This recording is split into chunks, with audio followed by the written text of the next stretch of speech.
Good evening. Welcome to this evening's edition of the Vision Root video blog. I'm your host, Richard Urban, coming to you from historic Harper's Ferry, West Virginia.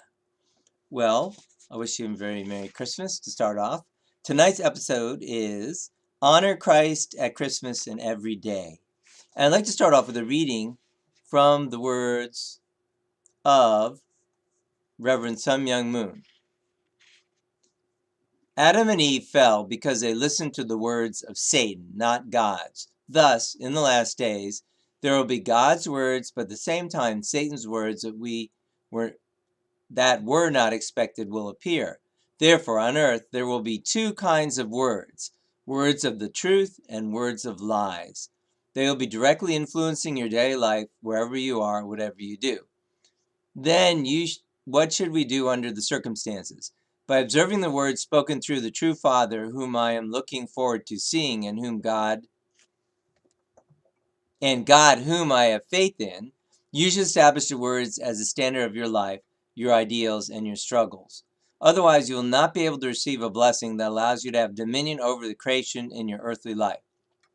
Today, many people lost their center. Although words centered on a certain ideology or on the individual's ideology exist, people who are desperate to fight at the risk of their life without changing their hearts to keep the words of God as their eternal standard are gradually disappearing. On the other hand, people who express their self-centered views are increasing more. This is a quote from Let Us Go Over the Hill to Enter the Original Garden by Reverend Sun Myung Moon, July 28, 1957. So yes, a very Merry Christmas and a Happy New Year upcoming to you.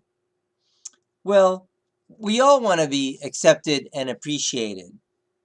But is it worth throwing Christ away and throwing his words away in order to be accepted? So we're all definitely creatures of, social creatures, and, we're influenced by conformity and peer pressure. And, I think the reading here is very, very pertinent. And some of my listeners, or many, may be, also part of the Family Federation for World Peace and Unification. And also, this really applies to anyone. Are you in a movement? Are you in a church, following a leader, whatever leader, maybe a charismatic leader, or are you following Jesus Christ? And I think that's even come to play across the board, but in the unification movement. This is a movement, as you can see by the words of the founder of Moon, that is a movement about Jesus Christ. But yet, now it's become a movement where we have the widow of Reverend Moon saying that she's the second coming of Christ. Isn't it great that I'm the second coming of Christ? And saying little or nothing basically about the founder and changing the words the founder said never to change. And then, you know, some people are realizing, wow, this is really wrong. But then there's a large number of people saying, oh, yeah, okay.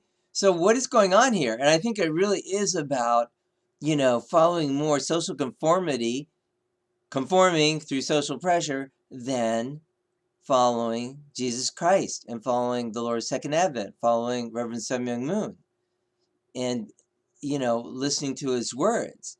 So because clearly, if we're listening to Reverend Moon's words, we can see that we shouldn't be, following someone who's saying that they're now the second coming of Christ when they were originally supposed to be, the bride of Christ. Does that make any sense? So why are people doing this? And I think the main reason has to do with the quote I read today.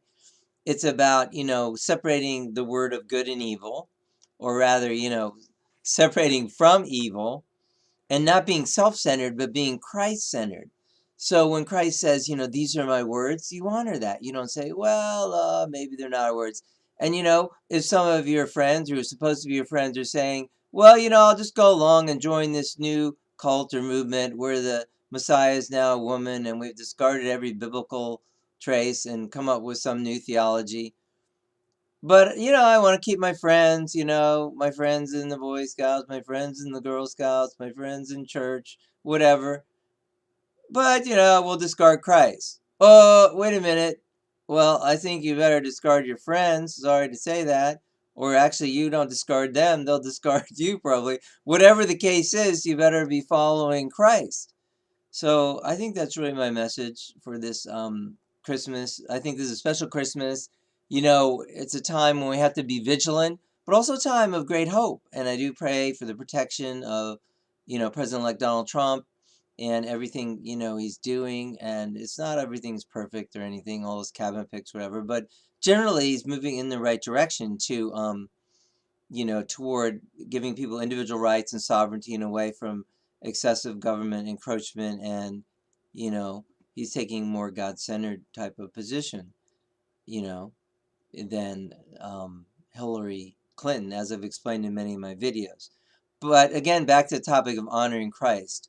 This is really my simple message. Do honor Christ. Christmas is, of course, about Christ. It's not about conforming to certain tradition. Oh, we got to have a Christmas tree, which actually was a pagan tradition that was integrated with Christianity.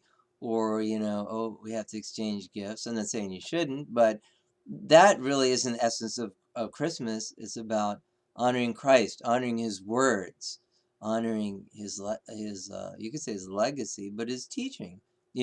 He's come as the second coming, and he's taken a bride, and unfortunately the bride has gone off the plantation and is doing her own thing. So she's no longer the bride of Christ. She's doing her own thing. And we should honor Christ in everything we do, and not go over our humanistic, not put our humanistic concerns over godly concerns. And I don't think there's any other way to explain it, because I think most people by now are well aware, at least in the Western world, that Mrs. Moon is saying she's the second coming of Christ. This is not biblical. It's not principled. It's not Christian. It's not unificationist. It's plain old blasphemy, hereticalness, craziness, whatever. The emperor has no clothes on. Call it whatever you want. So why would a person go along with that when they know it's wrong?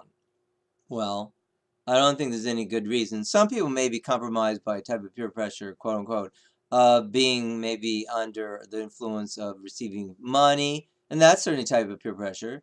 But there's also the social pressure to conform to what other people are saying, or maybe you have business relationships with those people, or social relationships, or like I mentioned, you're in some organization with them, and you don't want to rock the ship.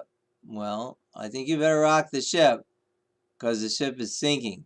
So, do be blessed. Do have a very Merry Christmas and a Happy New Year. And this is my message. I wish the best for you and your family. And we'll, if I don't vlog before the new year, the solar new year anyway, yes, we will see you in the new year. Have a very blessed Christmas, honoring Christ, honoring his word, honoring his traditions. I'm Richard Urban. I'm reporting to you from Harpers Ferry on Honor Christ at Christmas and every day. Be blessed and good night.